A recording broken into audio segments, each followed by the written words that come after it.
Seorang pria di Tampa, Florida, Amerika Serikat, Robert Dubois, menghabiskan waktu 37 tahun di penjara atas kasus pemerkosaan dan pembunuhan tahun 1983. Namun, dia ternyata bukan pelakunya. Dubois, yang waktu itu berusia 18 tahun, awalnya dijatuhi hukuman mati atas pembunuhan Barbara Grams yang berusia 19 tahun. Meskipun hukumannya kemudian dikurangi menjadi penjara seumur hidup, baru pada tahun 2018 jaksa setuju untuk meninjau kembali kasus tersebut. Tes DNA yang tidak tersedia pada awal tahun 1980-a menunjukkan adanya dua pria lain yang melakukan pembunuhan tersebut, yang menyebabkan Dubois dibebaskan dari penjara pada tahun 2020. Tidak lama setelah itu, Dubois menggugat otoritas kota Tampa, petugas polisi yang menyelidiki kasus tersebut dan seorang dokter gigi forensik yang telah bersaksi bahwa giginya cocok dengan bekas gigitan pada korban. Atas kekeliruan itu, Dubois akan menerima 14 juta dolar Amerika atau lebih dari 218,6 miliar rupiah dari otoritas kota Tampa, Florida, sebagai kompensasi atas lamanya penjara yang tidak seharusnya dia jalani.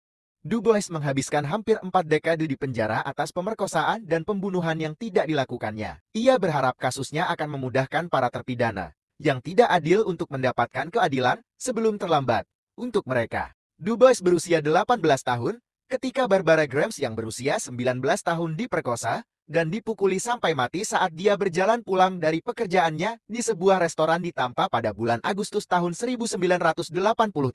Dokter medis mengatakan bahwa seseorang telah menggigit Grams di salah satu pipinya, sehingga mendorong penyelidik untuk mengambil sampel gigitan dari banyak pria, termasuk Dubois. Pihak berwenang menyimpulkan bahwa gigitan itu dilakukan oleh Dubois yang tidak mengenal Grams, namun sering mengunjungi daerah di mana dia ditemukan tewas. Dia dijatuhi hukuman mati pada tahun 1985, meskipun hukumannya kemudian dikurangi menjadi penjara seumur hidup. Setelah ada tes DNA pembunuhan Grams diteliti lagi, akhirnya menemukan dua pria lainnya, Amos Robinson dan Abron Scott.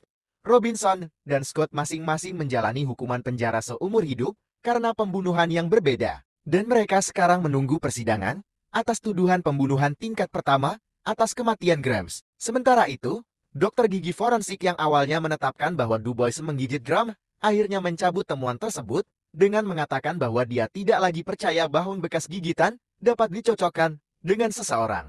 Dubois dibebaskan dari penjara pada tahun 2020 dengan bantuan dari organisasi Innocence Project yang membantu terpidana bersalah. Dia kemudian menggugat pemerintah kota Tampa, penyelidik polisi, dan dokter gigi forensik yang mengaitkannya dengan tubuh Grams. Meskipun Tampa menyatakan bahwa tidak ada penyelidiknya yang melakukan kesalahan yang disengaja, pihak kota dan Dubois setuju untuk menyelesaikan gugatannya pada 11 Januari.